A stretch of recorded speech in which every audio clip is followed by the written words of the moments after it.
जब तुम कॉलेज में थे तब तुमने एक गर्लफ्रेंड को पैसे देकर अपने साथ रखा था। जब तक वह तुम्हारे साथ रही तुम उसका सारा पैसा खर्च करते रहे। वो बेचारी हर वक्त तुम्हारे पीछे पीछे घूमती रही, लेकिन उसने पूरे 4 साल तक कभी भी तुम्हारे सामने अपना सम्मान नहीं खोया। बाद में जब तुम्हारा परिवार दिवालिया हो गया और तुमने उससे ब्रेकअप कर लिया, तब भी उसके चेहरे पर कोई भाव नहीं था। उसने तुम्हें अलविदा तक नहीं कहा। कुछ साल बाद तुम एक होटल में अपने कर्ज चुकाने के लिए प्लेटें उठाकर काम कर रहे थे। वहीं दूसरी तरफ वही लड़की अब एक बड़ी कंपनी की महिला प्रेसिडेंट बन चुकी थी। उसके साथ एक मशहूर सेलिब्रिटी बॉयफ्रेंड भी था। उसने तुमसे पूछा, क्या तुम्हें अपने फैसले पर पछतावा है? तुमने कहा, नहीं। लेकिन सच ये था कि पछतावा उसे था। ग्रेजुएशन के इतने साल बाद तुमने कभी नहीं सोचा था कि तुम्हारी मुलाकात चू योयू से इस तरह होगी। उस दिन होटल में स्टाफ की भर्ती चल रही थी। तुमने जानबूझकर अपना सिर झुका रखा था क्योंकि तुम्हें डर था कि कहीं वह तुम्हारा चेहरा पहचान न ले। शियाओफैन, तुम क्या कर रहे हो? डायरेक्टर झांग ने कैट टावर की तरफ इशारा करते हुए कहा, मेरी मदद करो और शराब की ये बोतलें बैंक्वेट हॉल में पहुंचा दो। तुमने तुरंत सिर हिलाया और शराब लेकर वहां से निकल गए। खुशकिस्मती से तुम समय रहते वहां से निकल चुके थे। चू योयू ने तुम्हें पहचान नहीं पाया। आखिरकार वहां रोशनी भी ज्यादा तेज नहीं थी। डायरेक्टर झांग से चू योयू ने पूछा, आपको पता है यहां काम करने वाला वह कर्मचारी कहां का रहने वाला है? डायरेक्टर झांग ने बिना झिझक जवाब दिया, मुझे सिर्फ इतना पता है कि डायरेक्टर चू लिंचिंग से है। मुझे नहीं पता कि वह कहां रहता है। चू योयू की नजर होटल के दरवाजे पर टिक गई। उसे लगा जैसे वह अभी कुछ याद करने वाली है। डायरेक्टर झांग ने अभी क्या कहा था? डायरेक्टर झांग ने उसकी नजरों की दिशा में देखा। डायरेक्टर चू, लगता है आपके मन में कुछ चल रहा है। चू योयू के दिमाग में अचानक होटल की कैंटीन और पुराने दिनों की तस्वीरें घूमने लगीं। वह जानबूझकर धीरे धीरे चलने लगी। उसे लगा था कि शराब पहुंचाने के बाद वह कर्मचारी वापस आएगा, लेकिन होटल में दाखिल होने के बाद उसे वह कहीं नजर नहीं आया। अभी जो कर्मचारी शराब लेकर अंदर आया था वो कहां गया? डायरेक्टर सन हैरान होकर बोले, क्या आप शियाओफैन की बात कर रही हैं?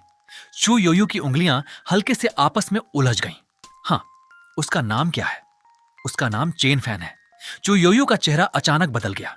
वह अभी यहीं था, अब कहां चला गया? उससे कह दीजिए कि आज काम खत्म करके तुरंत न जाए। बैंक्वेट के बाद मुझे उससे कुछ बात करनी है। डायरेक्टर सन ने अनजाने में अपनी आवाज धीमी कर ली। उनके लिए चेन फैन बस एक छोटा कर्मचारी था, जबकि सामने खड़ी महिला एक बेहद ऊंचे पद पर बैठी थी। वह समझ ही नहीं पा रहे थे कि आखिर दोनों के बीच ऐसा क्या रिश्ता हो सकता है।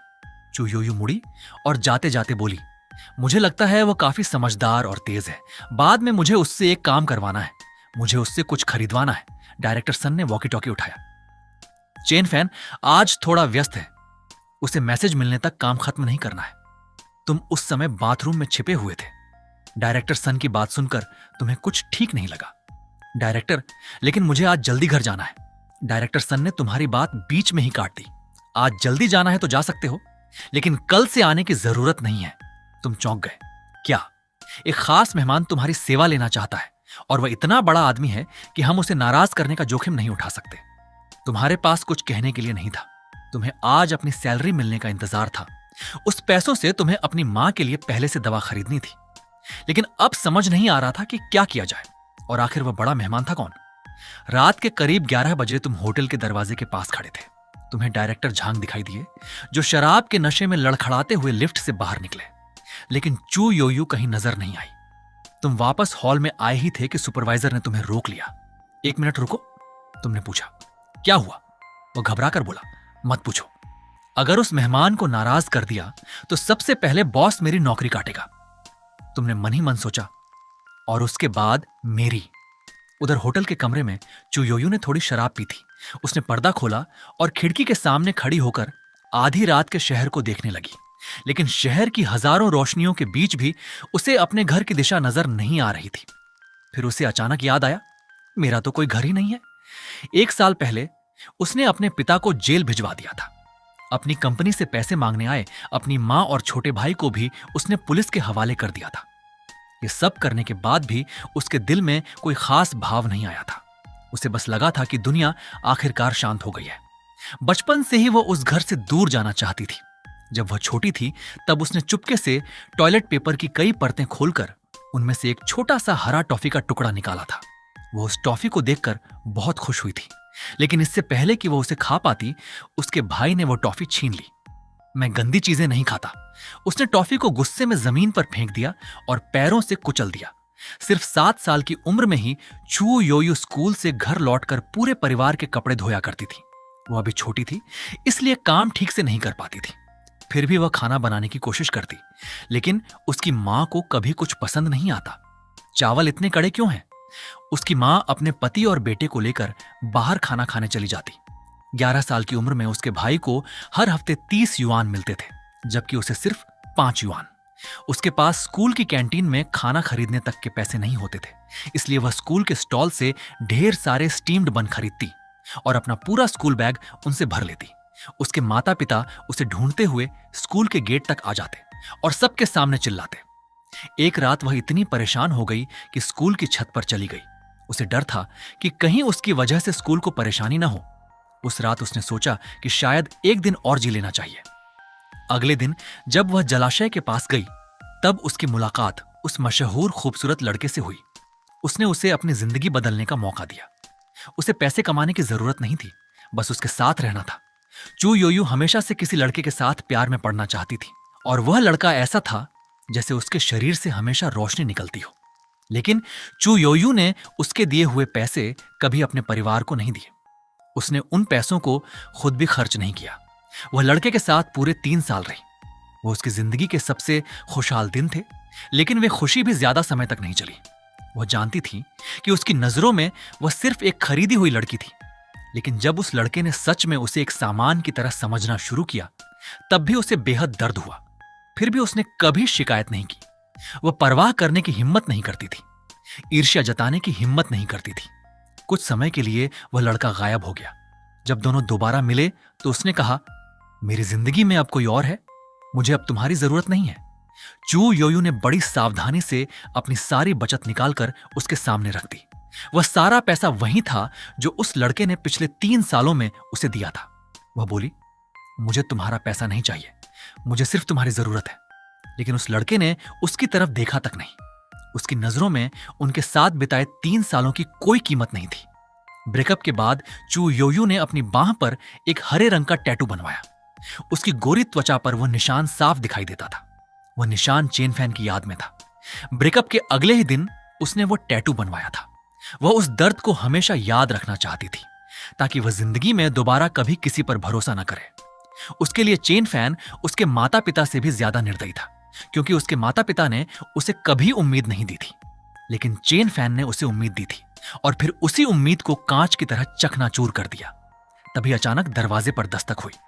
चू योयू ने जल्दी से टिश्यू उठाया और अपनी आंखें पोंछ लीं। फिर वह दरवाजे की तरफ गई और उसे खोल दिया। उस पल ऐसा लगा जैसे समय अचानक रुक गया हो। दरवाजे के सामने खड़ा आदमी वही था, चेन फैन। उसकी आंखें लाल थीं, लेकिन उनमें कोई भाव नहीं था। वह उसके बालों को देखती रही, फिर ठंडी आवाज में बोली, अंदर आओ, अपना सामान कहां रखा है? चू योयू एक तरफ हट गई। तुम अंदर आए और अपना सामान बिस्तर पर रख दिया। फिर मुड़कर पूछा, क्या तुम सच में चाहती हो कि मैं जाऊं? चू योयू की आवाज अब भी ठंडी थी। पहले मेरे लिए गर्म पानी लाओ, मुझे पैर धोने हैं। तुमने चुपचाप पैर रखने वाला टब निकाला और उसके ऊपर डिस्पोजेबल कवर चढ़ाया। फिर उसमें गर्म पानी भरकर सोफे के पास रख दिया। चू योयू सोफे पर पैर मोड़कर बैठी थी। तुम उसके सामने झुक गए। तुम्हारा कद उससे काफी ज्यादा था, इसलिए तुम्हें थोड़ा नीचे झुकना पड़ा। चू योयू ने धीरे से कहा, तुम कितनी बार कह चुके हो कि मैं बचकानी हूं, लेकिन काम की वजह से तुम फिर भी उसके सामने झुक गए। एक पल के लिए ऐसा लगा जैसे कोई राजकुमार अपनी राजकुमारी के सामने झुक रहा हो। चू योयू ने हाथ बढ़ाकर तुम्हारे बालों को हल्के से छुआ। उसकी उंगलियां तुम्हारी सफेद शर्ट के ऊपर से गुजर गईं। वह लड़का अब भी वहीं था, बस उसकी आंखों में कॉलेज के दिनों वाली चमक अब नहीं थी। वो पहले से कहीं ज्यादा शांत, विनम्र और परिपक्व हो चुका था। चू योयू खुद को हंसने से नहीं रोक पाई। लगता है पिछले कुछ सालों में यंग मास्टर चेन की जिंदगी कुछ खास अच्छी नहीं रही। तुमने पूछा, क्यों? वो बोली, क्या तुम्हारा परिवार दिवालिया हो गया? तुमने कुछ पल चुप रहने के बाद हल्के से सिर हिला दिया। मेरे पिता के बिजनेस में कुछ गड़बड़ हो गई थी, लेकिन उन्होंने पहले ही कानूनी कार्रवाई कर ली थी और मेरी मां से तलाक ले लिया था। अगर उन्होंने ऐसा नहीं किया होता तो शायद आज मेरे पास और मेरी माँ के पास रहने के लिए जगह तक नहीं होती। चू योयू सिर्फ इतना जानती थी कि इस लड़के का परिवार बहुत अमीर है। वह जो चाहे खरीद सकता था और जहां चाहे पैसे खर्च कर सकता था। उसके बैंक कार्ड में हमेशा 7 अंकों की रकम रहती थी। चू योयू ने पूछा, यहां तुम्हें हर महीने कितनी सैलरी मिलती है? तुमने थोड़ा झिझकते हुए जवाब दिया, 7,000 युआन से ज्यादा। चू योयू के चेहरे पर हल्की सी व्यंग्यात्मक मुस्कान आ गई। मुझे याद है, कॉलेज के दिनों में तुम्हें हर महीने 10 लाख युआन से भी ज्यादा पॉकेट मनी मिलती थी। 7,000 युआन तो तुम्हारे लिए किसी नाइट क्लब की छोटी सी फीस देने के लिए भी काफी नहीं थे।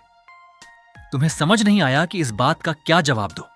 इतने देर तक घुटनों के बल बैठे रहने से तुम्हारे पैर भी सुन्न होने लगे थे। संयोग से तुमने सहारा लेने के लिए अपना दूसरा पैर आगे कर लिया। चू योयू ने पूछा, आखिर 7,000 युआन के लिए तुम्हें यहां करना क्या पड़ता है? तुमने जवाब दिया, क्लाइंट की जरूरत के हिसाब से काम करना पड़ता है, यानी क्लाइंट जो काम कहे उसे करना होता है। चू योयू मुस्कुराई, तो मैं भी तुम्हें कोई काम दे सकती हूं? तुमने कहा, मैं आपके लिए कुछ भी कर सकता हूं। चू योयू हंसते हंसते लगभग रो पड़ी। कितने महान थे ना मिस्टर चेन, और आज मेरे पैर धोने को भी तैयार हों। फिर उसने तुम्हें देखकर कहा, जब कर ही सकते हो तो इंतजार किस बात का? वह तुम्हारे चेहरे को देखते हुए मुस्कुराई। तुमने गहरी सांस ली और उसके पैर पानी में रख दिए। पानी काफी गर्म था। चू योयू ने अचानक अपना एक पैर तुम्हारे कंधे पर रख दिया। तुम संतुलन खोकर कालीन पर बैठ गए। यह हरकत पूरी तरह दबाव डालने वाली थी। जैसे ही तुम्हारी उंगलियां कालीन से टकराईं, तुम एक पल के लिए सिहर उठे, लेकिन तुमने जल्दी ही खुद को संभाल लिया। आखिर तुमने उसके पैर न जाने कितनी बार धोए थे। मन ही मन तुमने सोचा, मैं उसका कर्जदार हूं। तुमने अपनी आस्तीन से चेहरे पर लगा पानी पोंछा। एक बार फिर कोशिश करता हूं। तुम दोबारा गंभीर होकर उसके पैर धोने लगे। चू योयू के अंदर जो गुस्सा दबा हुआ था, वह पहले से भी ज्यादा साफ दिखाई दे रहा था। उसने अपना पैर वापस पानी में रख दिया और कहा, मुझे लगता है अकेले घुटनों के बल बैठकर तुम्हें तकलीफ हो रही है। क्या तुम दूसरे तरीके से बैठोगे तो ज्यादा आराम मिलेगा? तुमने सिर नहीं उठाया। मुझे कोई तकलीफ नहीं हो रही, चू योयू ने व्यंग्य से कहा। 7,000 युआन की सैलरी सिर्फ किसी के सामने घुटने टेककर सेवा करने के लिए तो नहीं मिलती होगी। फिर उसने कहा, मैं तुम्हें और पैसे दूंगी। उसने एक बैग उठाया और उसमें से बड़ी मात्रा में नकदी निकाल ली, करीब 10,000 युआन। उसने हाथ उठाकर सारे पैसे तुम्हारे चेहरे पर फेंक दिए। नोट हवा में उड़ने लगे, कुछ जमीन पर गिरे और कुछ पानी के टब में जा गिरे। लेकिन तुमने फिर भी अपना सिर नहीं उठाया। तुम सिर्फ उसके पैर धोते रहे। चू योयू ने बैग से एक क्रेडिट कार्ड और एक बैंक कार्ड निकाला और तुम्हारी तरफ फेंक दिया। अगर ये पैसे काफी नहीं हैं तो मुझे बता देना। तुमने उसके द्वारा फेंके गए सारे पैसे और कार्ड उठाए और उन्हें चाय की मेज पर रख दिया। चू योयू का सीना गुस्से से तेजी से उठ गिर रहा था, लेकिन धीरे धीरे उसकी सांस सामान्य होने लगी। तुमने उसके पैरों को पानी से बाहर निकाला और उन्हें तौलिए में लपेट दिया। चू योयू तुम्हें देखते हुए सोचने लगी, तुम अब पहले वाले चेन फैन नहीं रहे, लोग सच में बदल जाते हैं। फिर उसने पूछा, लेकिन क्या तुम अभी भी वही चेन फैन हो? उसने अपने पैर समेटे और पूछा, क्या तुम्हारी शादी हो गई है? तुमने सावधानी से उसके पैर सोफे पर रख दिए और जवाब दिया, अगर प्यार में ही मुश्किलें हों तो शादी करना और भी मुश्किल है। खासकर इस शहर में ऐसी लड़की मिलना आसान नहीं है जो दहेज ना मांगे और जिंदगी भर तुम्हारे साथ रहने को तैयार हो। चू योयू ने पूछा, तो तुम्हारी गर्लफ्रेंड कहां है? तभी तुम्हें समझ आया कि वह उस लड़की की बात कर रही है जिसने तुम्हारे ब्रेकअप के समय तुम्हारे खिलाफ झूठा आरोप लगाया था। तुमने कहा, वह अब मेरी जिंदगी में नहीं है, वह सिर्फ मुझसे अलग होना चाहती थी। रात काफी हो चुकी थी। तुमने कहा, अब आपको आराम करना चाहिए, मुझे भी काम खत्म करके जाना है। तुम सीधे खड़े हुए और बाहर निकलने ही वाले थे कि अचानक तुम्हारा फोन बज उठा। चू योयू ने फोन उठाकर कॉल रिसीव कर ली। तभी पूरे कमरे में एक महिला की आवाज गूंज उठी, चेन, तुम्हारा मतलब क्या है? मैं कई महीनों से तुम्हारे साथ हूं, तुम अचानक ऐसा कैसे कह सकते हो कि नहीं? वह लगातार बोलती जा रही थी। तुमने मना क्यों कर दिया? अगर तुम शादी की शर्तों को स्वीकार नहीं कर सकते तो क्या हम इस बारे में बात भी नहीं कर सकते? क्या तुम्हारे अंदर जरा भी शिष्टाचार नहीं है? फिर उसने कहा, तुमने बाईचूचू के बारे में सोचा भी नहीं? तुमने शांत आवाज में कहा, उसमें मेरे लिए कोई भावना नहीं है, उसे मना करना ही सबसे सम्मानजनक तरीका था। चू योयू चुपचाप सब सुन रही थी। वह महिला फिर बोली, उसने अभी मुझे फोन किया था, आखिर वह कई महीनों से तुम्हारे साथ रह रही थी, तुम दोनों तो शादी की बात तक कर रहे थे। वह तुम्हारे लिए इतनी अच्छी थी। तुमने जवाब दिया, हम ज्यादा से ज्यादा हाथ पकड़ने तक ही पहुंचे थे, इससे ज्यादा कुछ नहीं। बाई चुचू को शायद सच्चाई पता चल चुकी थी, इसलिए वह थोड़ी शांत हो गई। उसने कहा, दहेज के बारे में हम बात कर सकते हैं, मेरी बस एक शर्त है कि मैं तुम्हारे माता पिता के साथ नहीं रहूंगी। तुमने कहा, यह बात आसानी से तय हो सकती है। फिर अचानक तुमने कहा, लेकिन मेरी भी एक शर्त है, मुझे अपने माता पिता के साथ ही रहना होगा। कुछ पल की खामोशी के बाद तुमने कहा, रुको, मुझे तुमसे एक जरूरी बात करनी है। महिला ने नाराज होकर कहा, अगर तुमने फोन काटा तो मैं तुम्हें फिर से ब्लॉक कर दूंगी। चू योयू सब कुछ सुन रही थी। महिला ने आगे कहा, तुम अब भी वैसे ही हो, तुम कभी नहीं बदले। जब मन भर जाता है तो बस मुझे छोड़ देते हो। तुम कहते हो कि तुम खुद एक घटिया इंसान हो, फिर भी मुझे तुम्हारी तारीफ करनी पड़ती है। तुमने जवाब दिया, मैं उससे सिर्फ एक ब्लाइंड डेट पर मिला था, मैंने उसे छुआ तक नहीं। अब मुझे सच में जाना होगा, मुझे अपनी मां के लिए दवा खरीदनी है। तुम फोन रखने ही वाले थे कि चू योयू अचानक तुम्हारे पास आई। उसने बिना किसी हिचकिचाहट के तुम्हारी टाई पकड़ ली और तुम्हारा सिर नीचे खींच लिया। मैंने कब कहा कि तुम जा सकते हो? उसने ठंडी आवाज में पूछा। तुमने उसकी ओर देखा। वह बोली, मेरे सभी सहकर्मी जानते हैं कि यहां तुम्हारे साथ मेरा रिश्ता अच्छा प्रभाव नहीं डालता। फिर वह हल्की सी हंसी। मेरे माता पिता को तो मैं खुद जेल भिजवा चुकी हूं। तुम्हें क्या लगता है मुझे इन तथाकथित सामाजिक प्रभावों की कोई परवाह है? उसने तुम्हारी टाई छोड़ दी और अपनी उंगली से तुम्हारी ठुड्डी को छुआ। उस लड़की ने तुम्हें मेरे साथ एक रात बिताने के लिए कितने पैसे दिए? तुम्हारी आंखों में हल्का बदलाव आया। चाहे कॉलेज के दिनों वाली चू योयू हो या आज की चू योयू, तुम उसके सामने कभी भी पूरी तरह प्रतिरोध नहीं कर पाए थे। तुम बाहर कितना भी घूमते रहो, आखिरकार उसके पास लौटना चाहते थे। तुम्हें चू योयू के घर में सोना पसंद था, वहां तुम्हें बहुत सुकून मिलता था। उसकी बाहों में खुद को समेटकर सोना तुम्हें किसी बिल्ली के बच्चे की तरह सुरक्षित महसूस कराता था। चू योयू के होंठ लगभग तुम्हारे होंठों को छूने वाले थे। उसने धीरे से पूछा, एक रात मेरे साथ रहने के लिए तुमने कितना पैसा लिया? तुम्हारा दिमाग जैसे काम करना बंद कर चुका था। तुम उसे चूमना चाहते थे, लेकिन तभी चू योयू ने हल्का सा सिर उठाया और मुस्कुराते हुए तुम्हें चूम लिया। अगले ही पल उसने पूछा, अब तक कितनी लड़कियों को चूम चुके हो? तुम्हें ऐसा लगा जैसे कड़ाके की सर्दी में किसी ने अचानक तुम्हारे ऊपर ठंडे पानी की बाल्टी उड़ेल दी हो। तुम्हारे मन में सवाल उठा, क्या चू योयू अब भी मुझसे प्यार कर सकती है? क्या मैं उसके लायक हूं? तभी जब उसे एहसास हुआ कि वह आदमी जा चुका है, चू योयू ने भौहें सिकोड़ लीं। उसके अंदर हल्की सी जलन थी। उसने कहा, इतना भी जल्दी मत करो, वरना मेरा अनुभव खराब हो जाएगा। जाकर नहा लो। फिर उसने कहा, मैं बिस्तर पर तुम्हारा इंतजार करूंगी। तुम इस समय जैसे किसी लकड़ी की कठपुतली बन चुके थे। तुम्हारे अंदर खुद से फैसला लेने की क्षमता ही नहीं बची थी। तुम बाथरूम में चले गए। नहाने के बाद जब तुम कमर पर तौलियां लपेटकर बेडरूम में पहुंचे, तब तक चू योयू अपना नाइट सूट बदल चुकी थी और बिस्तर पर लेट चुकी थी। उसने अपनी आंखें बंद कर रखी थीं और उसकी बर्फ जैसी सफेद कलाई बिस्तर के किनारे दिखाई दे रही थी। तभी तुम्हें उसके चेहरे पर कॉलेज के दिनों वाली उस मासूम और थोड़ी सी बेवकूफ लड़की की परछाई नजर आई। तुम्हारे मन में अचानक पुराने दिनों की यादें लौट आईं। चैनफैन, क्या तुम आज थोड़ा जल्दी वापस आ सकते हो? मैं बार में तुम्हारा इंतजार करूंगी। ज्यादा शराब मत पीना। घर में एक चूहा है। तुमने मुझे जितने भी पैसे दिए हैं मैं सब वापस कर दूंगी। क्या तुम मुझे छोड़कर नहीं जा सकते? तब तुम्हें एहसास हुआ कि जिस लड़की को तुम कभी सबसे ज्यादा नापसंद करते थे, उसकी यही बातें असल में उसके दिल में तुम्हारे लिए सबसे कीमती भावनाएं थीं। लेकिन चू योयू के लिए इनका मतलब बिल्कुल उल्टा था। कभी कभी तो तुम्हारा मन उसकी कॉल तक उठाने का नहीं करता था। उसके वीचैट संदेशों का जवाब देने का भी मन नहीं करता था। हर दिन जब तुम थोड़ी देर से घर लौटते तो वह तुम्हें तरह तरह के संदेश भेजती रहती। घर में चूहा है, जबकि तुम्हें पता था कि घर में कभी कोई चूहा था ही नहीं। वो बार के बाहर घंटों तुम्हारा इंतजार करने को भी तैयार रहती थी और तुमने उसे कई रातों तक अकेले कार में सोने के लिए छोड़ दिया था। फिर भी उसने कभी सीधे तुमसे शिकायत नहीं की। वो अंदर से बहुत संवेदनशील थी, लेकिन बाहर से खुद को मजबूत दिखाने का नाटक करती थी। उसके अंदर न गुस्सा था, न आत्मसम्मान दिखाने की हिम्मत। तभी तुम्हारी नजर उसकी कलाई पर बने उस टैटू पर पड़ी। वह निशान उसकी पूरी कलाई के चारों ओर लिपटा हुआ था। उसे देखते ही तुम्हारे अंदर एक अजीब सी घुटन पैदा हुई। तुम्हें अचानक लगा, यह सच में सिर्फ एक साधारण टैटू नहीं है, यह किसी गहरे दर्द को छिपाने के लिए बनाया गया निशान है ना? तुम्हें अचानक उसकी कही हुई बात याद आ गई। मेरे पास सिर्फ तुम हो। अगर तुमने मुझे छोड़ने की हिम्मत की तो तुम मुझे मरने के लिए मजबूर कर रहे हो। एक के बाद एक अनगिनत ख्याल तुम्हारे दिमाग में आने लगे। तुम्हारा शरीर जैसे बेजान हो गया था। पता ही नहीं चला कि चू योयू ने कब अपनी आंखें खोल ली। उसने पूछा, नहा लिए? फिर उसकी नजर तुम्हारी कलाई पर पड़ी। तुम्हारी कलाई को क्या हुआ? इस बार तुमने कोई जवाब नहीं दिया। चू योयू की आंखों में अचानक नफरत दिखाई दी। तुम्हारे बाद मेरा एक और बॉयफ्रेंड था।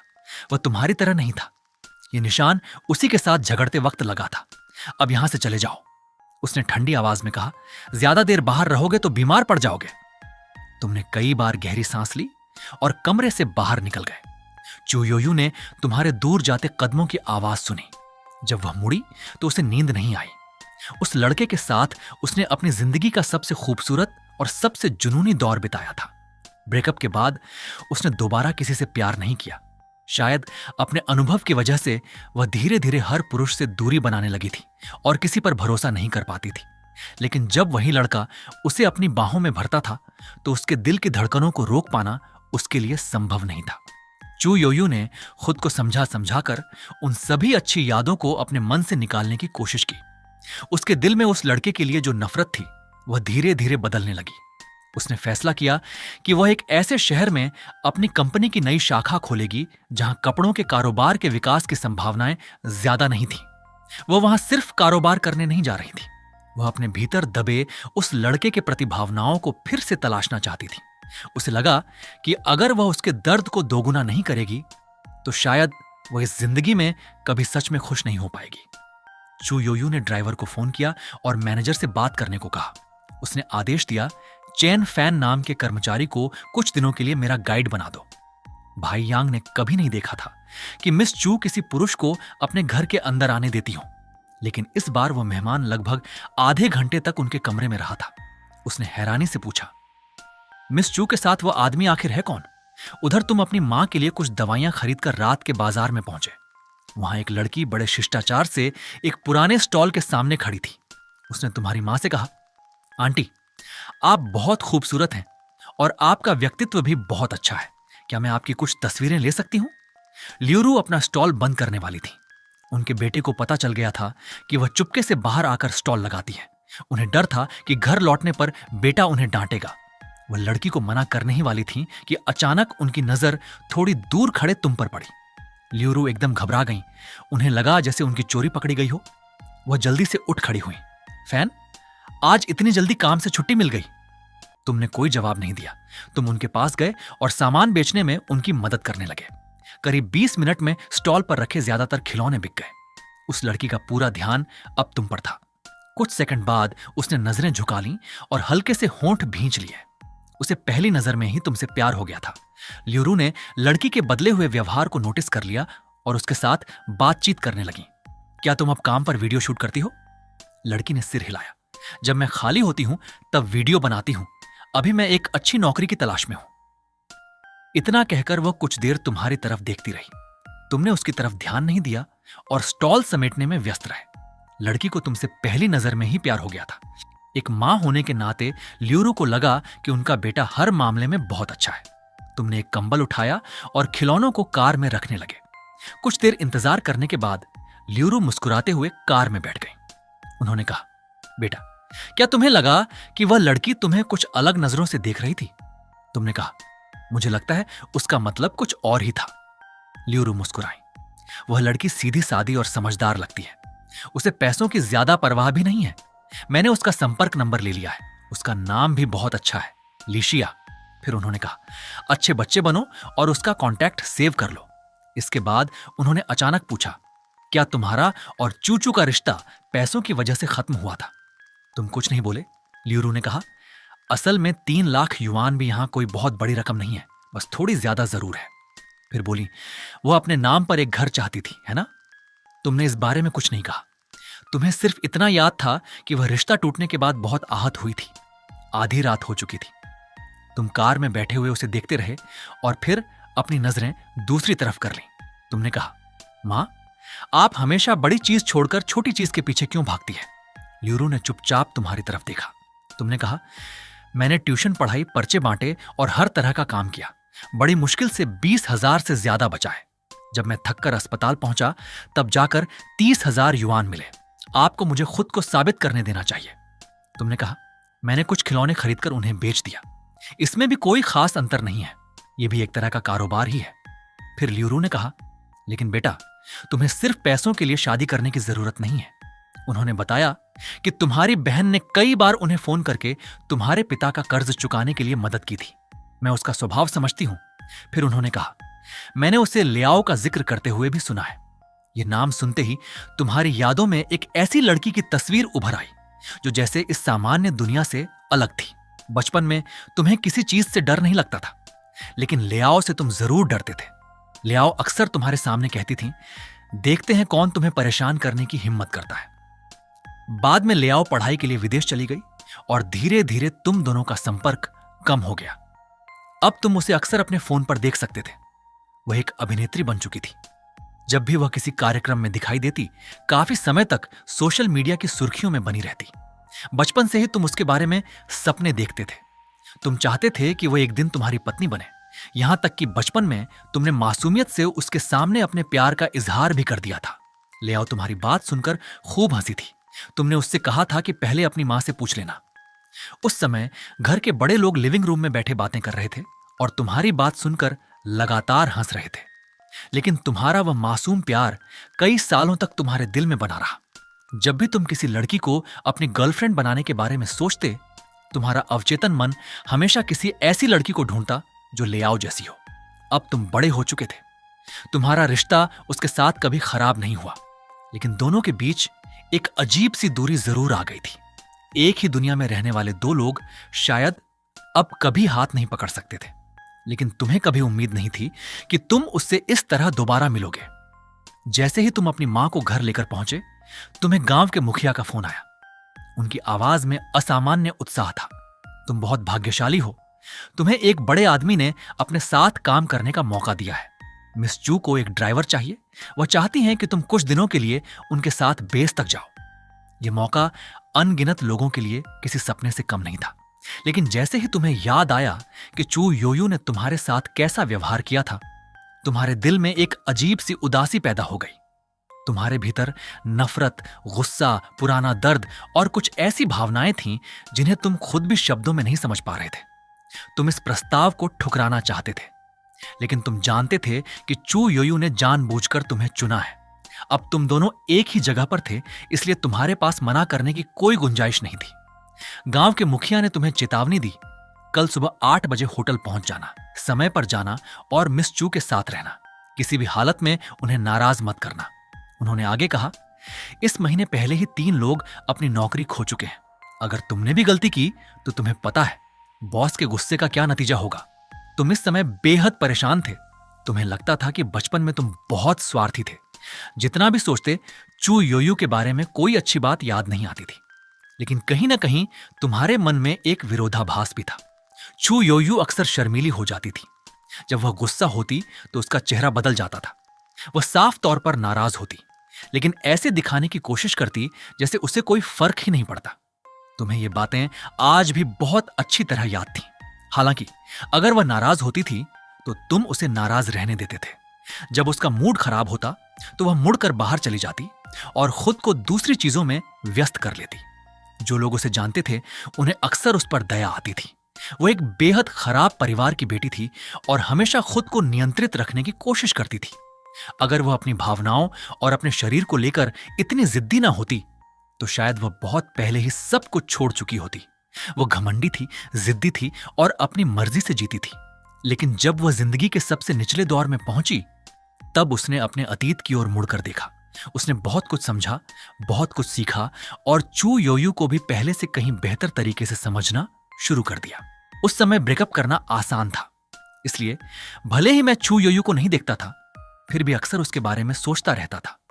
मेरे मन में अपराध बोध भी था, गुस्सा भी और दिल में दर्द भी। लेकिन मुझे उम्मीद नहीं थी कि अगले ही दिन चू योयू को लेने जाने का समय भी नहीं मिला और मुझे पुलिस स्टेशन जाना पड़ा। चीफ सन को जैसे ही खबर मिली, वह चू योयू से मिलने के लिए निकल पड़े। उन्होंने जिंदगी में बहुत से लोगों को देखा था, फिर भी वह चू योयू की तरफ सीधे देखने की हिम्मत नहीं कर पा रहे थे। उसका सफेद चेहरा किसी धारदार चाकू की तरह लग रहा था। उन्हें डर था कि कहीं वह अपना आपा न खो दें। चीफ सन कुछ देर झिझके। पुलिस स्टेशन के एक अधिकारी ने बताया, कॉमरेड, चेन फैन के एक्स पार्टनर ने कहा है कि उसके कम्युनिटी में ब्रेकअप के पैसे को लेकर विवाद हुआ था। पैसे नहीं दिए गए और दोनों के बीच झगड़ा हो गया। असल में क्या हुआ ये मैं दोबारा पूछकर पता करता हूं। चू योयू को पिछली रात की वो फोन कॉल याद आ गई जो तुमने उठाई थी।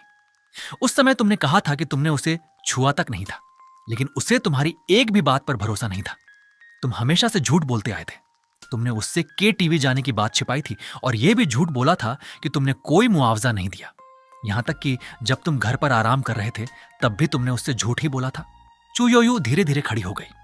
अब और सुनने की जरूरत नहीं है। चीफ सन समझ गए कि तुम देर से पहुंचे हो और इस समय लिंचिंग के सबसे मशहूर सितारों में से एक के सामने मामला उलझ चुका है। उनका दिमाग तेजी से चलने लगा। चू योयू ने अपना हैंडबैग उठाया और ड्राइवर से कहा कि गाड़ी निकालो। फिर उसने पीछे मुड़कर चीफ सन की तरफ देखा। मेरी $1 मिलियन की घड़ी खो गई है। उसकी कीमत 90 लाख से भी ज्यादा है। कल से लेकर अब तक मेरे कमरे में सिर्फ चेन फैन ही गया है। पुलिस के साथियों से कहिए कि इसकी जांच करें। गाड़ी स्टार्ट होने के बाद यांगे के पास कुछ पूछने का मन नहीं हुआ। वो सोचने लगा, देखने में तो यह लड़का शरीफ लगता था, किसे पता था कि यह चोर निकलेगा।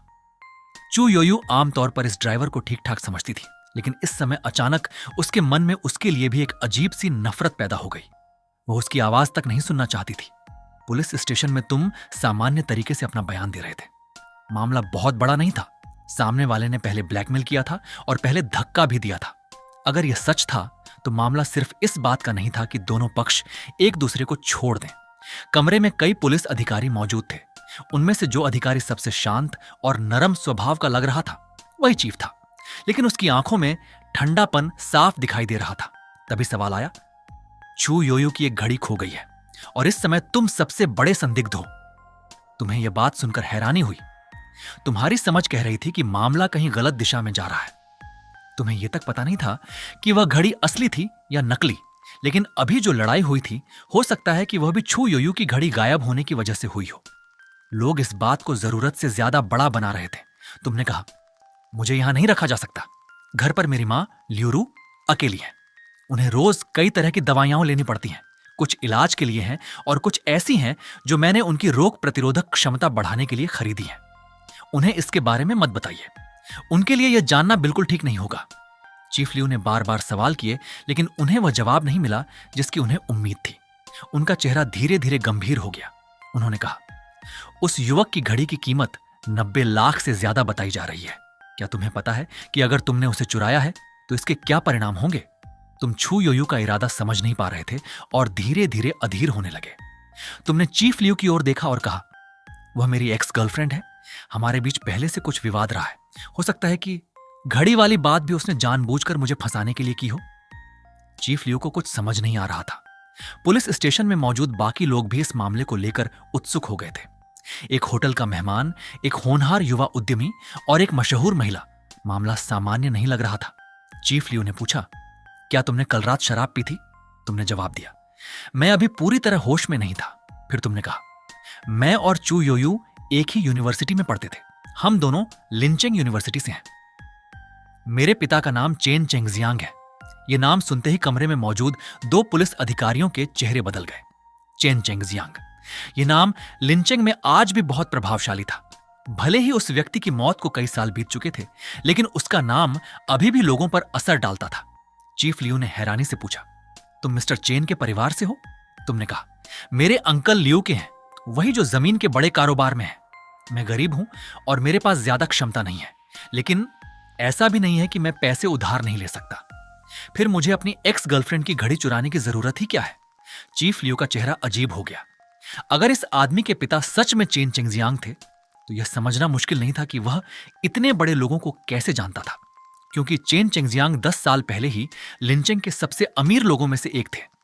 बाद में रियल एस्टेट के कारोबार में कुछ ऐसा हुआ था कि उनकी जिंदगी पूरी तरह बदल गई। चीफ लियू ने भी कई बार बड़े नेताओं के साथ खाना खाते समय चेन चेंगजियांग का नाम सुना था। ज्यादातर लोग उनके बारे में सम्मान से ही बात करते थे, लेकिन चीफ लियू ने खुद को संभालते हुए कहा, तुम्हारे पिता कौन थे? इससे मुझे कोई फर्क नहीं पड़ता। मुझे यहां अपना काम करना है। फिर उसने धीमी सांस ली। तुमने कहा, मेरे पास सबूत है। मैं मानता हूं कि वह घड़ी मेरे कमरे में थी, लेकिन आपके पास मेरे खिलाफ कोई सबूत नहीं है। सिर्फ लोगों की बातों के आधार पर आप मुझे चोर नहीं बना सकते। चीफ लियो के पास फिलहाल पूछताछ खत्म करने के अलावा कोई रास्ता नहीं था, लेकिन उनके सिर में दर्द होने लगा था। उन्हें समझ नहीं आ रहा था कि इस मामले को कैसे संभालें। तभी सामने से एक महिला मास्क पहने हुए एक कमजोर दिखने वाले आदमी के साथ उनकी तरफ आई। उस महिला की आवाज बहुत नरम थी। नमस्ते कॉमरेड। वो महिला चू योयू थी। उसने कहा, मैं चाहती हूं कि आप मुझसे संपर्क में रहें। वह घड़ी मेरे लिए बहुत महत्वपूर्ण है, इसलिए मैं खुद यहां आई हूं ताकि पूरी बात साफ साफ समझ सकूं। चीफ लियो समझ गए कि उनके सामने खड़ी महिला कोई ऐसी व्यक्ति नहीं थी जिसे आसानी से नाराज किया जा सके। उन्होंने तुरंत सम्मान के साथ उसका स्वागत किया, लेकिन मन ही मन वो उसकी हर बात को ध्यान से देख रहे थे। एक घड़ी गायब हुई थी। चू योयू ने कहा था कि चेन फैन सबसे बड़ा संदिग्ध है। चेन फैन ने इस आरोप को पूरी तरह नकार दिया था। उसने कहा था कि चू योयू उसकी एक्स गर्लफ्रेंड है और वह जानबूझकर उसे फंसा रही है। चीफ लियू को दोनों के बीच पुराने रिश्ते की झलक साफ दिखाई दे रही थी। वो अंदर जाकर पूरी बातचीत सुनना चाहते थे, लेकिन दरवाजे पर चू योयू ने उन्हें बहुत विनम्रता से रोक दिया। वह कमरे के अंदर नहीं जा सके, इसलिए वह वापस अपने ऑफिस में चले गए और अंदर लगे कैमरे की फुटेज खोल ली। उनके मन में एक ही बात थी, इस मामले में जो भी सच है वह मेरी नजरों के सामने ही साफ होना चाहिए, क्योंकि अगर यह मामला सच में बड़ा निकला तो इसका असर बहुत दूर तक जा सकता था। उधर चू योयू को यांगे से मिले दस्तावेज मिल चुके थे। उसने उसे दरवाजे के बाहर इंतजार करने को कहा। तुम अभी भी समझ नहीं पा रहे थे कि चू योयू यहां कैसे आ गई। दुनिया कितनी अजीब थी। तुम्हें देखकर उसकी नजरों में अब पहले जैसा अपनापन नहीं था। चू योयू तुम्हारे सामने बैठ गई, कुछ पल तक तुम्हें देखती रही। फिर उसने पूछा, क्या यह इसलिए हुआ क्योंकि कोई तुम्हारे पास ब्रेकअप के पैसे मांगने आया था और तुम दोनों के बीच झगड़ा हो गया? तुमने इस बात से इनकार नहीं किया। तुम्हारी यादों में चू योयू अब भी वही लड़की थी जो कभी तुम्हारे साथ बहुत अच्छी थी, नरम दिल, समझदार, तुम्हारी हर बात मान लेने वाली। तुम चाहे कितना भी गुस्सा करो, वह तुम्हें मनाने के लिए तैयार रहती थी। बस उसे थोड़ा सा प्यार और थोड़ा सा मनाना पड़ता था। लेकिन इंसान भी कितना अजीब होता है। जितना ज्यादा किसी को मनाओ, उतने ही ज्यादा विरोधाभास पैदा होने लगते हैं। धीरे धीरे उसका स्वभाव भी बदल गया था। कभी कभी वह कुछ छोटे मोटे सितारों और इंटरनेट सेलिब्रिटीज तक को नजरअंदाज कर देती थी। फिर वह तुम्हें कैसे माफ कर सकती थी? तुमने कभी सोचा था कि वह प्यार के लिए शादी नहीं करना चाहती थी? वह सिर्फ एक बच्चा चाहती थी ताकि उसकी मां का जीवन थोड़ा और खुशहाल हो सके। तभी तुमने घड़ी की बात उठाई। तुम जानबूझकर मुझे फंसा रही हो? चेन फैन ने पूछा। चू योयू ने बहुत शांत आवाज में कहा, अगर मैं अपने लोगों से कह दूं कि वह घड़ी तुम्हारे चेंजिंग रूम की दराज में रख दें, तो क्या पुलिस के पास तुम्हारे खिलाफ सबूत नहीं होगा? तुम समझ गए कि वह क्या कहना चाहती थी। जब तक तुम्हारे खिलाफ सबूत है, हमारे बीच की ताकत का अंतर देखते हुए तुम पर चोरी का आरोप लगाना मेरे लिए बहुत आसान है। तुमने महसूस किया कि चू योयू मजाक नहीं कर रही थी। उसकी आवाज अब भी बहुत नरम थी, लेकिन उसके शब्दों में डरावनी ठंडक थी। तुमने कहा, मैं जेल नहीं जा सकता, मुझे अपनी मां की देखभाल करनी है। चू योयू ने तुम्हें देखा। योयू कहकर बुलाओ। तुमने उसकी ओर देखा। तुम बदल गई हो। अब तुम पहले जैसी नहीं हो। तुम मेरे साथ ऐसा व्यवहार कर रही हो जैसे मुझे खत्म करना तुम्हारे लिए कोई खेल हो। चू योयू कुछ पल शांत रही। तुमने धीरे से कहा, हम दोनों जिस द्वार में साथ थे उसमें शायद मैं अच्छा नहीं था, लेकिन आखिर हम कर क्या रहे हैं? मैंने अपने दोस्तों के सामने कभी तुम्हारी बेइज्जती नहीं होने दी। मेरे पास कभी पैसों की कमी नहीं रही। एक बॉयफ्रेंड होने के नाते मैंने कभी तुम्हारे साथ अपने फायदे के लिए तुम्हारे काम का इस्तेमाल नहीं किया। लेकिन अब मैं ये नहीं बता सकता कि उस समय हालात कितने खराब थे। चू योयू नशे में तुम्हारे चेहरे को घूर रही थी। उसे याद आया कि उसने तुम्हें पहली बार दूर से देखा था। तुम अपने दोस्तों के साथ मजाक कर रहे थे। धूप में तुम्हारी मुस्कान बेहद खूबसूरत लग रही थी, लेकिन अब तुम्हारी मुस्कान पहले जैसी नहीं रही थी। अब उसमें एक अजीब सी संजीदगी और पेशेवरपन था। चू योयू का दिल बेकाबू हो गया, जैसे किसी ने उसके दिल में चाकू घोंप दिया हो। यानशी तुम्हारे पास एक कॉन्ट्रैक्ट लेकर आया। उसने कहा, देखो, क्या तुम इस पर साइन कर सकते हो? तुमने कॉन्ट्रैक्ट लिया और उसे ध्यान से देखने लगे। यह कॉन्ट्रैक्ट लगभग गुलामी के दस्तावेज जैसा था। कई एंकरों द्वारा साइन किए जाने वाले कॉन्ट्रैक्ट से भी कहीं ज्यादा सख्त। इसका मतलब था कि अगर तुमने इस पर साइन कर दिया तो अगले 3 साल तक तुम पूरी तरह उसके नियंत्रण में रहोगे। चू योयू धैर्यपूर्वक तुम्हारे कॉन्ट्रैक्ट पढ़ने का इंतजार करती रही। तुम इतने भावशून्य थे कि ऐसी महिला के साथ शादी तक की बात कर सकते थे। ऐसी महिला से शादी की बात करना भी तुम्हारे लिए कोई बड़ी बात नहीं थी। इस पर साइन करना मुश्किल नहीं है। उस साल तुमने मुझे 80 लाख से ज्यादा दिए थे। मैं तुम्हें साइनिंग फीस के तौर पर एक साथ 1 करोड़ रुपए दे सकती हूं। तुम्हें पैसों की जरूरत थी, लेकिन पैसों की कमी कोई तय रकम नहीं थी। तुम्हारे दिल में ज्यादा हलचल नहीं हुई, क्योंकि अगर पैसा ही सबसे महत्वपूर्ण चीज होता तो तुम्हारे पिता ने तुम्हारी मां और तुम्हारे लिए जीवन भर का बीमा पहले ही करवा रखा था। तुम्हारी मां के नाम पर एक विला और 3 बड़े मकान भी थे।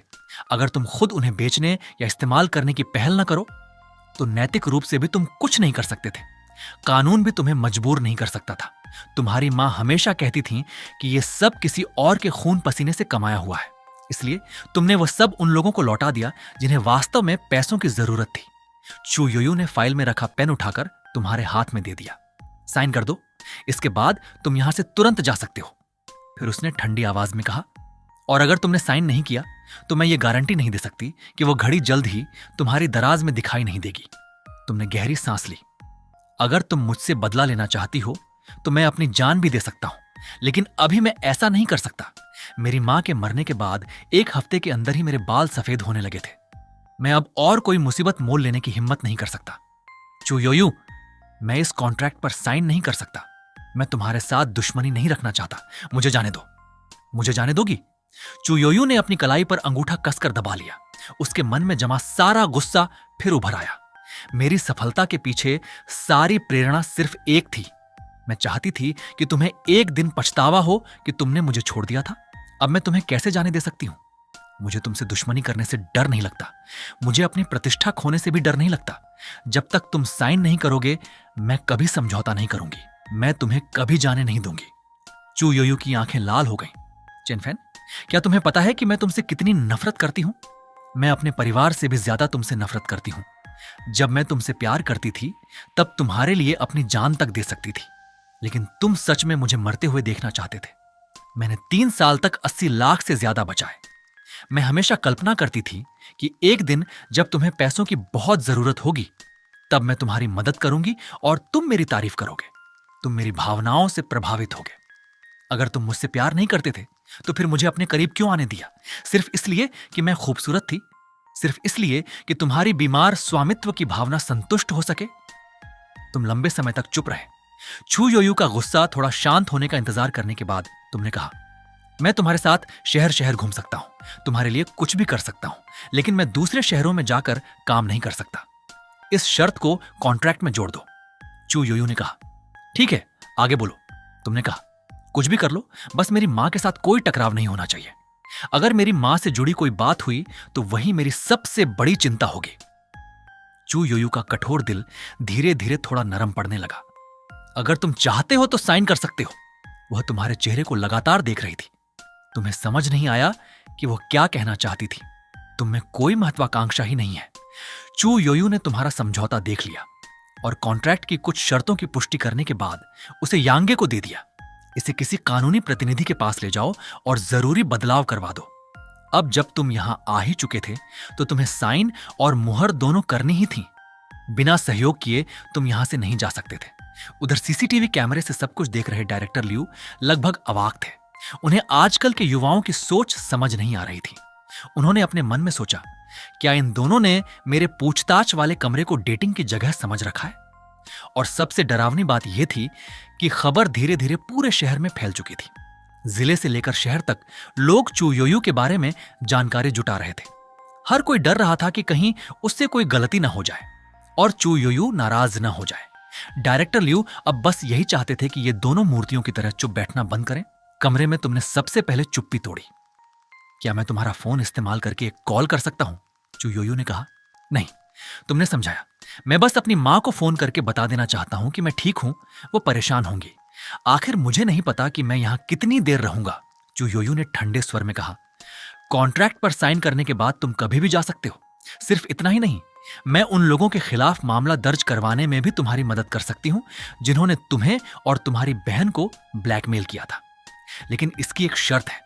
जैसा तुमने कहा है, अगर तुमने उन्हें छुआ तक नहीं था और सिर्फ कॉन्ट्रैक्ट पर साइन किया था तो यह मामला किसी भावनात्मक विवाद का हिस्सा नहीं माना जाएगा। तुम कुछ नहीं बोले। चुयोयू ने आगे कहा, तुम इतने रिश्तों में रहे हो, फिर एक ऐसी लड़की के साथ रिश्ता कैसे शादी तक पहुंच गया जिसे तुम ब्लैकमेल करने वाली लड़की समझ रहे थे? तुम्हारी कहानी इतनी उलझी हुई है कि कोई भी समझ नहीं सकता, या फिर तुम जानबूझकर सबकी आंखों में धूल झोंक रहे हो? तुम इसका कोई साफ जवाब नहीं दे सके। मैं उस समय जवान और लापरवाह था। प्यार में पड़ने के बाद मैंने इसे गंभीरता से नहीं लिया। पिछले 3 सालों में सचमुच तुम्हारी कई लड़कियों से मुलाकातें हुई थी। कुछ रिश्ते तुम्हारी मां ने करवाए थे और कुछ लोगों ने तुम्हारी मां के कहने पर तुम्हारे लिए लड़कियां ढूंढी थी। चुयोयू ने देखा कि तुम चुप हो और उसकी बातों को बीच में नहीं रोक रहे। वो बोली, तुमसे अलग होने के बाद मैंने भी कुछ लोगों से रिश्ता बनाने की कोशिश की, लेकिन हर बार मुझे पछतावा हुआ कि मैं पहले कितनी अंधी थी जो तुम्हें अपनी पूरी दुनिया समझती थी। क्योंकि जब मैंने सच में अपना दिल खोलकर दूसरे लोगों को समझा, तब मुझे पता चला कि जिन पुरुषों से मैं मिली हूं उनमें तुम सबसे निचले स्तर के हो। तुम्हारे चेहरे पर गुस्सा आ गया। चुयोयू, आखिर हमारे बीच इतनी गहरी दुश्मनी क्यों है? मान लो मैंने तुम्हारे साथ अच्छा व्यवहार नहीं किया, मान लो मैंने तुम्हें छोड़ दिया, तुम्हें नजरअंदाज किया या तुम्हें दुख पहुंचाया, लेकिन कम से कम इतना तो याद रखो कि मैंने तुम्हारी जान बचाई थी। क्या इतना भी काफी नहीं है? चुयोयू कुछ पल चुप रही। मैं लगभग भूल ही गई थी कि तुमने मेरी जान बचाई थी। उसकी आवाज थोड़ी धीमी हो गई। सच कहूं तो अगर तुम उस दिन रास्ते में मुझे रोककर अपने पैसे से मेरी मदद नहीं करते, तो मैं एक शांत झील ढूंढकर हमेशा के लिए सो जाने वाली थी। इसलिए मैं तुम्हारे पास अपना एहसान चुकाने आई हूं। बहुत से लोग मेरे असिस्टेंट बनना चाहते हैं। 3 साल के लिए 1 करोड़ रुपए की सैलरी का मतलब है लगभग रोज 10,000 रुपए। क्या यह तुम्हारी मासिक सैलरी से कई गुना ज्यादा नहीं है? और मैं तुम्हें अपने काम में हिस्सा लेने की भी अनुमति दूंगी। यहां बैठकर तुम्हारे साथ बातें और सफाई देने में मेरा काम का समय बर्बाद हो रहा है। तुम चुप रहे। तुम्हें अभी भी चुयोयू का असली उद्देश्य समझ नहीं आ रहा था। तुम्हें डर था कि अगर तुमने उसे नाराज कर दिया तो स्थिति और बिगड़ जाएगी। इसलिए तुम शांत रहे और मौका देखकर ही बोलने का फैसला किया। चुयोयू ने कहा, चलो तुम्हारे उन हाई क्लास बॉयफ्रेंड्स की बात करते हैं। उसने अपनी कलाई छुई और थोड़ी घबराई। तुम किस स्तर के हो? तुम्हें मेरे और उन लोगों के बीच की कहानी सुनने का कोई अधिकार नहीं है। तुमने फिर भी उसकी बात मान ली। हां, तुम बहुत ऊंचे स्तर की हो। जिन जिन लड़कियों के साथ मेरा रिश्ता रहा है, उनमें तुम सबसे अलग और सबसे ऊंचे स्तर की हो। खासकर तुम्हारा व्यक्तित्व। तुम लोगों के बीच रहकर भी सफेद कमल की तरह शांत रहती हो। चुयोयू, तुम्हारी सबसे ज्यादा जिस चीज की मैं प्रशंसा करता हूं वह है तुम्हारी दृढ़ता, और शायद उससे भी ज्यादा तुम्हारी कठोरता। तुम इतनी मजबूत हो कि उन अमीर दूसरी पीढ़ी के लड़कों के पीछे जाने के बजाय झील में डूब जाना पसंद करोगी। चुयोयू कुर्सी से उठ खड़ी हुई। उसकी आंखें सीधी तुम्हारी आंखों पर टिक गईं। तुमने भी नजरें नहीं झुकाई। उस समय तुम बहुत बोलते थे। क्या तुम्हें लगता है कि अब भी तुम ऐसा कर सकते हो? तुमने कहा, पहले तुम चाहती हो कि मैं तुम्हारे सामने घुटनों पर बैठकर तुम्हारे पैर धोऊं, फिर तुम मुझे नौकरी देती हो, उसके बाद इस कॉन्ट्रैक्ट के जरिए मेरा अपमान करती हो। हम दोनों के बीच सिर्फ एक रिश्ता था। मैंने तुम्हें ब्रेकअप के पैसे भी दिए थे। फिर जब भी तुम मुझे देखती हो तुम इतनी दुखी क्यों हो जाती हो? चुयोयू ने शांत स्वर में कहा, तुम्हारी बातें खत्म हो गई? अगर नहीं तो बोलते रहो। यहां बैठे रहना वैसे भी उबाऊ है। लेकिन मैं तुम्हें एक बात याद दिला दूं, मेरे गुस्सा होने से पहले अपनी सारी बातें खत्म कर लेना, क्योंकि जब मैं सच में गुस्सा हो जाती हूं तो वह घड़ी अगले ही सेकंड तुम्हारी दराज में मिल सकती है। तुम्हारा सीना जैसे किसी भारी चीज से दब गया था। तुम्हें लगा जैसे सांस लेना भी मुश्किल हो रहा हो। चुयोयू ने तुम्हें उत्सुकता से देखा। उसके भीतर भी बहुत कुछ था, लेकिन वह सब अपने चेहरे पर दिखने नहीं देना चाहती थी। जब कोई घटिया आदमी उसका पीछा करता था तब भी वह उसे आसानी से छोड़ती नहीं थी। वह रिश्तों को इतनी सीधी तरह से देखती थी जैसे अपनी डेस्कमेट से किसी चीज की कीमत पूछ रही हो। अगर कोई उसका पार्टनर नहीं बन सकता था तो वह उसके कर्ज चुकाने में मदद कर सकती थी और हर महीने 20,000 रुपये दे सकती थी। चेन फैन से पहले भी कई अमीर दूसरी पीढ़ी के लड़के उसका पीछा कर चुके थे। कम से कम वे लोग दिखावा करना तो जानते थे, लेकिन जैसे ही चेन फैन बोलता मन करता था कि उसे एक थप्पड़ मार दिया जाए। फिर भी चुयोयू उसे छोड़ नहीं पा रही थी, क्योंकि वह उसे बहुत लंबे समय से प्यार करती थी। वह सिर्फ दूर से उसे देख सकती थी। उसके करीब जाने का मौका नहीं था और वह खुद भी उसके करीब जाने की हिम्मत नहीं करती थी। प्यार के दौरान तो उससे एक शब्द बोलना भी मुश्किल था। चुयोयू को हमेशा शक रहता था कि क्या चेन फैन के दिल में उसके लिए कोई जगह है। उसने उसे कई बार परखने की कोशिश की थी और नतीजा साफ था, उसके दिल में उसकी जगह थी, शायद आज भी थी, इसीलिए अब भी वह जानबूझकर उसे उकसा रही थी। उसने चेन फैन से अपने पुराने बॉयफ्रेंड्स की बातें की। वह जानती थी कि इससे वह आसानी से जल उठेगा। तभी पुलिस स्टेशन का एक अधिकारी दरवाजा खटखटाकर अंदर आया और दोनों के लिए 2 लंच बॉक्स रख गया। उसने कहा, आपको मेरा शुक्रिया अदा करना चाहिए। अगर मैं नहीं होता तो इतना अच्छा खाना नहीं मिलता। देखने में तो ऐसा लग रहा है जैसे किसी बड़े रेस्टोरेंट से पैक करवाया गया हो। फिर उसने पूछा, आपने अभी तक लंच नहीं किया है ना? तुमने कोई प्रतिक्रिया नहीं दी। चू योयू ने बेहद शालीनता से खाना शुरू कर दिया। खाने के दौरान उसने अचानक पूछा, तुम्हारे पिता पर कितना कर्ज था और उन्होंने तुम्हारी दोनों कंपनियां क्यों खरीद ली थी? तुम चुप रहे। तुम्हारे पुराने घाव जैसे बार बार खोले जा रहे थे। तुम्हारा चेहरा भावहीन था, जैसे तुमने खुद पर एक मुखौटा लगा रखा हो। कॉलेज के दिनों में भी चू योयू बेहद खूबसूरत थी, लेकिन अब उसकी त्वचा और भी निखर गई थी और उसका व्यक्तित्व पहले से कहीं ज्यादा शांत और प्रभावशाली हो गया था। इसमें कोई आश्चर्य नहीं था कि वह इंटरनेट पर इतनी लोकप्रिय महिला बन गई थी। तुम्हें अपने उस समय के फैसले पर पछतावा हुआ। तुमने जिस लड़की को छोड़ दिया था वह पूरी तरह अपने पैरों पर खड़ी थी और शायद अब वह सिर्फ खुद की थी। चू योयू तुम्हारे बैठने का इंतजार करती रही और फिर तुम्हारे सामने चॉपस्टिक रख दी। आगे से थोड़ा ध्यान रखना, मेरे लिए चॉपस्टिक तैयार रखना। मुझे क्या खाना पसंद है, कौन सा पेय पसंद है, ये सब याद रखना। इस बार मैं तुम्हारी गलती को नजरअंदाज कर रही हूं। अभी तुमने कॉन्ट्रैक्ट पर साइन नहीं किया है, इसलिए तुम मेरे मन की बात नहीं समझ सकते। उसकी आवाज फिर ठंडी हो गई। और मुझसे बहस करने की कोशिश मत करना। तुम्हें मेरी बात माननी होगी। सीखो कि बॉस की मदद कैसे की जाती है। अगर तुमने मुझे एक बार भी असंतुष्ट किया तो मैं तुम्हारी सैलरी से 10,000 रुपये काट दूंगी और अगर जरूरत पड़ी तो तुम्हें इस मुसीबत से निकालने का रास्ता भी मैं ही ढूंढूंगी। तुम अपनी माँ के इतने आज्ञाकारी बेटे हो। तुम अपनी माँ को अपने बेटे को मेरे हाथों बर्बाद होते हुए देखकर दुखी नहीं कर सकते। तुमने चॉपस्टिक नीचे रख दी। क्या तुम्हें यह सब करके मजा आ रहा है? चू योयू का दिल फिर कठोर हो गया। तुम्हें कॉन्ट्रैक्ट पर साइन करने की जरूरत नहीं है, लेकिन बिना साइन किए तुम यहां से जा भी नहीं सकते। और साइन करने के बाद तुम्हें यह स्वीकार करना होगा कि मैं तुम्हारे साथ नरमी नहीं बरतूंगी। मेरे पिता को मैंने खुद पुलिस के हवाले किया था क्योंकि उन्होंने मुझे ब्लैकमेल किया और पैसे ऐंठने की कोशिश की थी। 10 साल से ज्यादा समय तक मेरे परिवार ने मुझे परेशान किया। मेरी माँ और मेरे भाई ने भी मेरी कंपनी में परेशानी खड़ी की। मैंने पुलिस को बुलाकर उन्हें भी अंदर करवा दिया। अब वे भविष्य में मुझे परेशान करने या मेरे बारे में झूठ फैलाने की हिम्मत नहीं करेंगे। मैंने तुमसे यह कॉन्ट्रैक्ट सिर्फ इसलिए साइन करवाया है ताकि तुम्हारा एहसान चुका सकूं। मेरे साथ काम करना आसान नहीं होगा, लेकिन रोज 10,000 रुपये की सैलरी दुनिया में बहुत कम लोगों को मिलती है। एक ऐसा कॉलेज छात्र जिसके पास अभी डिप्लोमा तक नहीं है, उसे इतना बड़ा मौका मिलने पर लॉटरी जीतने जैसा एहसास होना चाहिए। तुमने उसकी ओर देखा। तुम्हारा व्यक्तित्व कभी कभी सच में बहुत परेशान करने वाला है, लेकिन कम से कम अब तुमने अपनी भावनाओं पर थोड़ा नियंत्रण रखना सीख लिया था। चू योयू भी कोई दयालु इंसान नहीं रही थी। उसने बहुत कुछ सहा था और अब उसके भीतर भी काफी कठोरता आ चुकी थी। दोपहर के 3 बजे चू योयू को यांगे से संशोधित कॉन्ट्रैक्ट मिल गया। तुमने उस कॉन्ट्रैक्ट पर आखिरकार साइन कर दिया। उस कॉन्ट्रैक्ट का असर शुरू होते ही तुम्हारी आजादी काफी हद तक उसके हाथ में चली गई थी। अब अगर कभी वह तुम्हें छोड़ना चाहती तो कानूनी रास्ते से ऐसा कर सकती थी। कॉन्ट्रैक्ट पर साइन करने के बाद तुम थोड़ा उदास हो गए। चू योयू ने तुम्हारा चेहरा देखा। इस बार उसने तुम्हें और परेशान नहीं किया। वह सबसे पहले कमरे से बाहर निकल गई। उसका अगला काम पुलिस के पास दर्ज मामलों को वापस लेना था। वान ब्याओ के गायब होने का मामला और उन भाई बहनों को ब्लैकमेल करने से जुड़ा मामला भी अब खत्म किया जाना था। वह सीसीटीवी के जरिए बैजुचू को देख रही थी। वह बेहद खूबसूरत थी और उसका फिगर भी शानदार था, लेकिन जिन लोगों के संपर्क में तुम पहले रहे थे उनके मुकाबले चू योयू का स्तर बिल्कुल अलग था। कुछ लोग तो यह मानने को भी तैयार नहीं थे कि तुमने कभी उसे सच में छुआ तक होगा। आखिर तुम काफी नखरे वाले और चुनिंदा स्वभाव के थे। पुलिस स्टेशन से बाहर निकलने के बाद चू योयू तुम्हें सीधे एक बड़े मॉल में ले गई। यहाँ के कपड़े सस्ते नहीं थे।